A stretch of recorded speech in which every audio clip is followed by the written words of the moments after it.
Assalamualaikum warahmatullahi wabarakatuh. Apa kabar kalian semua? Semoga selalu dalam keadaan sehat walafiat ya. Ketemu lagi dengan saya Pak Mulyoko, kembali berkolaborasi dengan Pak Happy Agriansah. Selamat datang di pembelajaran matematika kelas 7 semester yang kedua. Kita lanjutkan garis dan sudut. Pada video yang bagian yang keempat ini kita akan membahas tentang hubungan antar sudut. Oke. Tujuan pembelajaran kita pada video kali ini yang pertama adalah memahami sudut berpelurus, kemudian memahami sudut berpenyiku, dan yang terakhir memahami sudut bertolak belakang. Oke, isi full semangat kalian, mari kita mulai.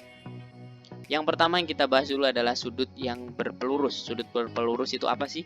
Sudut berpelurus adalah di mana dua atau lebih sudut membentuk sudut lurus. Jika ada dua sudut yang saling berpelurus, maka salah satu sudutnya merupakan pelurus sudut yang lain. Nah, kita perhatikan ada tiga buah sudut. Sudut ABE, sudut EBD, dan sudut DBC. Perhatikan ilustrasi yang Bapak tampilkan ini.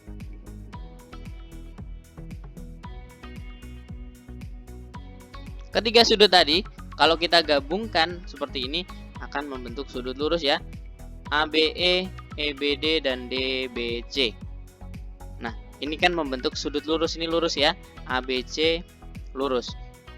Nah, kalau sudut lurus itu membentuk sudut 180 derajat ini ya, 180 derajat. Jadi sudut inilah yang disebut dengan sudut yang saling berpelurus. Sudut ABE, sudut DBE, dan sudut DBC membentuk garis lurus atau sudut 180 derajat. Sehingga bisa disimpulkan kalau dijumlahkan ketiga sudut ini sudut ABE ditambah sudut DBE ditambah sudut DBC, maka hasilnya adalah 180 derajat, sudut lurus ya. Jadi, sudut-sudut yang saling berpelurus itu jumlah sudutnya adalah 180 derajat. Bisa dipahami ya? Oke, kita lanjutkan ke contoh soalnya. Untuk sudut berpelurus, soal yang pertama, tentukan besar sudut NKO di bawah ini. Misalkan ada gambar sudut seperti ini ya. Ada 1, 2, 3, 4 sudut. Keempat sudut ini membentuk sudut lurus ya. JKL ini adalah sudut lurus 180 derajat. Berarti kalau kalian diminta menentukan NKO. NKO yang mana berarti yang ini ya. NKO 6x min 4. Untuk menentukan besar sudut NKO kita harus tahu nilai X-nya. Nah, bagaimana cara menentukan nilai X-nya? Caranya adalah kita gunakan sifat sudut berpelurus tadi. Ayo kita jawab bersama-sama. Sifat sudut berpelurus tadi, kalau keempat sudut ini berpelurus, maka jumlah keempat sudutnya adalah 180 derajat. Jadi sudut JKO ditambah NKO ditambah sudut MKN ditambah sudut LKM besarnya adalah 180 derajat. Kita masukkan masing-masing sudutnya ini. JKO 3x tambah 3, NKO 6x min 4, MKN 55 derajat. Kemudian LKM 2x plus 5, itu jumlahnya adalah 180 derajat. Selanjutnya kita jumlahkan, kita kumpulkan yang X dengan yang X, yang angka dengan yang angka ya. 3x tambah 6x tambah 2x. Ini angkanya kita kumpulkan, tambah 3 min 4 plus 55 ditambah 5 sama dengan 180 derajat. Kita lanjutkan sebelah sini. 3x tambah 6x tambah 2x hasilnya adalah 11x. Kemudian ini semuanya kalau kita jumlahkan adalah 59 sama dengan 180 derajat. Kita kumpulkan yang angka dengan yang angka. Jadi 11x sama dengan 180. 59-nya pindah ke belakang jadi min. Jadi 11x sama dengan 121 ya. Hasil dari 180 kurang 59. Maka nilai X-nya adalah 121 per 11. Hasilnya adalah X sama dengan 11. Tadi kita diminta menentukan sudut NKO. Sudut NKO yang mana ini ya? NKO itu 6x min 4. Sudut NKO sama dengan 6x min 4. Kita masukkan nilai X-nya sama dengan 11. Jadi 6 kali 11 dikurang 4. Hasilnya adalah 6 kali 11 itu 66 dikurang 4. Jadi sudut besar sudut NKO adalah 62 derajat. Semoga bisa dipahami ya. Kita lanjutkan ke contoh soal berikutnya. Contoh soal yang kedua dari sudut berpelurus. Diketahui sudut A dan sudut B saling berpelurus. Jika perbandingan sudut A banding sudut B sama dengan 3 banding 6, tentukan besar sudut A dan sudut B. Kita jawab. Nah, Ini kan perbandingannya 3:6 ya. Kalau kita jumlahkan perbandingannya 3 tambah 6 sama dengan 11. Kita kan tahu tadi sudut yang berpelurus itu besar sudutnya adalah 180 derajat ya. Berarti perbandingan ini kalau kita jumlahkan akan menghasilkan 180 derajat juga. Nah, untuk mencari sudut A, kita gunakan perbandingan ini ya. 3/9, 9 kan hasil dari penjumlahannya, kali, karena kalau dijumlah sudut A dan sudut B itu adalah 180 derajat, berarti kita kalikan 180 derajat. 3/9 kali 180. Hasilnya gini, bisa kita sederhanakan ya.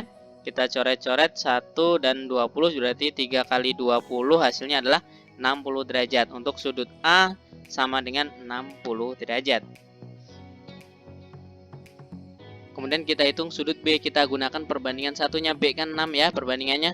Berarti 6/9 kali 180 derajat. Dengan cara yang sama kita sederhanakan, berarti 6 kali 20 hasilnya adalah 120 derajat.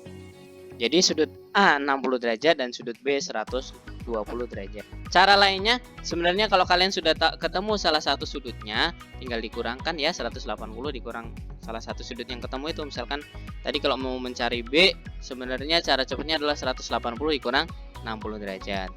Tergantung mana yang akan kalian gunakan mengerjakannya. Semoga bisa dipahami tentang sudut berpelurus. Kita lanjutkan ke sudut berpenyiku. Sudut berpenyiku adalah di mana dua atau lebih sudut membentuk sudut siku-siku. Jika ada dua sudut yang saling berpenyiku, maka salah satu sudutnya merupakan penyiku sudut lainnya.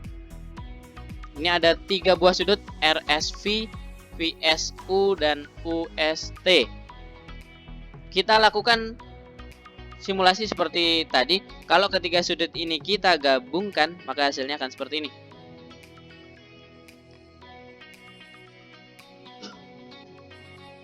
Nah, kalau kita gabungkan seperti ini akan membentuk sudut siku-siku ya. Di sini siku-sikunya. Sudut siku-siku yang sudah kita pelajari pada materi sebelumnya, bahwa sudut siku-siku adalah sudut yang besarnya 90 derajat. Jadi, RSV, USV, dan TSU membentuk sudut 90 derajat ya. Kalau ketiga sudut ini membentuk sudut 90 derajat, sehingga kalau dijumlahkan sudut RSV ditambah USV ditambah TSU itu sama dengan 90 derajat. Nah, inilah yang disebut dengan sudut-sudut yang saling berpenyiku. Maka jumlahnya adalah 90 derajat. Jumlah dari ketiga sudutnya adalah 90 derajat. Untuk lebih jelasnya kita lanjut ke contoh soalnya ya. Untuk sudut berpenyiku, contoh soal yang pertama. Nilai X pada gambar di bawah ini adalah, ini ada gambar seperti ini ya. Ini ada dua sudut, mereka saling berpenyiku karena ini membentuk sudut siku-siku ya, 90 derajat. Nah, kita diminta menentukan nilai X-nya. Coba kita cari bersama-sama. Nah, cara menjawabnya seperti apa? Karena mereka saling berpenyiku, maka jumlah dua sudut ini adalah 90 derajat. Tinggal kita jumlahkan aja. 57 derajat ditambah 2X ditambah 37 derajat. Nah, kita jumlahkan angka dengan angka berarti ya. 57 tambah 37 tambah 2X sama dengan 90 derajat. 2X tambah 94, ini hasil penjumlahan dari 57 tambah 37 ya, sama dengan 90 derajat. 2X sama dengan 94-nya kita pindah ke belakang. 90 dikurang 94. 2X sama dengan min 4. Jadi nilai X-nya adalah min 4 bagi 2, hasilnya adalah X sama dengan min 2. Karena yang ditanya hanya menentukan X-nya, berarti ini. Nilai X-nya adalah X sama dengan min 2. Kalau kalian diminta menentukan besar sudut ini, tinggal kita masukkan nilai X-nya ke dalam sudut ini ya, 2X plus 37. Nah, biar lebih jelas lagi, satu contoh soal lagi tentang sudut berpenyiku. Sebuah sudut 2 kali lebih besar dari penyikunya. Besar sudut tersebut adalah, nah ini dari kalimat ini kalian harus memahami kalimat ini ya. Sebuah sudut 2 kali lebih besar dari penyikunya. Kalau kita buat kalimat matematikanya maka akan seperti ini ya. Kalau kita misalkan penyikunya sama dengan A, maka sudut satunya itu sama dengan 2A penyikunya ya. Kalau penyikunya kita misalkan A, maka sudut satunya berarti kan 2 kalinya 2A. Jadinya 2A. Bisa dipahami sampai sini ya? Nah, dari sini kita bisa tentukan karena mereka saling berpenyiku ya. Saling berpenyiku berarti jumlahnya adalah 90 derajat, atau bisa kita tuliskan A ditambah 2A itu sama dengan 90 derajat. A tambah 2A hasilnya adalah 3A sama dengan 90 derajat. Kita bisa tentukan nilai A-nya. A sama dengan 90 dibagi 3, maka nilai A-nya sama dengan 30 derajat. Nah, kita diminta menentukan nilai sudutnya. Sudutnya kan ini ya, 2A ya. Berarti sudut sama dengan 2A, berarti 2 kali 30 hasilnya adalah 60 derajat. Jadi sudut itu besarnya adalah 60 derajat. Sudut berpelurus sudah, kemudian berpenyiku sudah. Satu lagi adalah sudut yang bertolak belakang. Sudut yang bertolak belakang menyatakan dua buah sudut yang posisinya bertolak belakang. Nah, kalau kalian perhatikan dalam gambar ini ada berapa sudut nih? 1, 2, 3, 4. Ada 4 buah sudut ya. Yang bertolak belakang itu gimana sih? Posisinya bertolak belakang atau belakang-belakangan ya. Nah, kalau kalian perhatikan gambar ini, maka yang bertolak belakang yang mana? Yang pertama adalah sudut AEB dan CED saling bertolak belakang. AEB dan CED saling bertolak belakang. Yang satunya ngadep ke kiri, satunya ngadep ke kanan. Nah, ini namanya bertolak belakang ya. Kalau bahasa kita mungkin punggung-punggungan. Nah, maka besarnya sama. Sudut AEB sama dengan sudut CED. Itu ya. Satu lagi yang saling bertolak belakang, sudut AED. AED berarti yang atas, dan BEC. BEC yang bawah. Saling bertolak belakang, yang atas dengan yang bawah ini saling bertolak belakang. Nah, kalau saling bertolak belakang sama aja ya. Sudut AED sama dengan sudut BEC besarnya. Bisa dipahamin kan ya? Jadi, dua sudut yang saling bertolak belakang itu nilainya sama besar. Bisa dipahami ya? Kita lanjutkan ke contoh soalnya biar lebih jelas. Contoh yang ada gambar seperti ini. Sama seperti tadi ya, ada 4 sudut. Kemudian tentukan besar sudut POS, sudut POQ, dan sudut QOR. Yang pertama adalah sudut POS. Coba kita jawab bareng-bareng. POS berarti yang sebelah sini ya.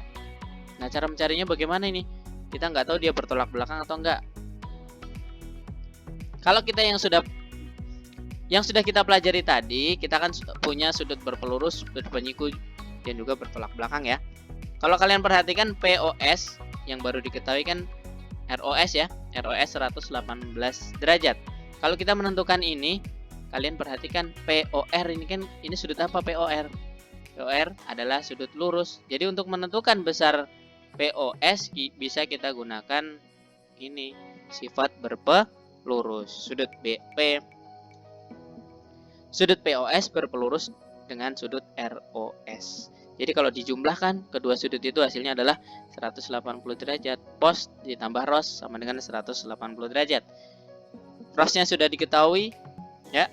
Sudut POS ditambah 118 derajat sama dengan 180 derajat. Berarti untuk mencari sudut POS sama dengan 180 derajat dikurang 118 derajat, hasilnya adalah 62 derajat.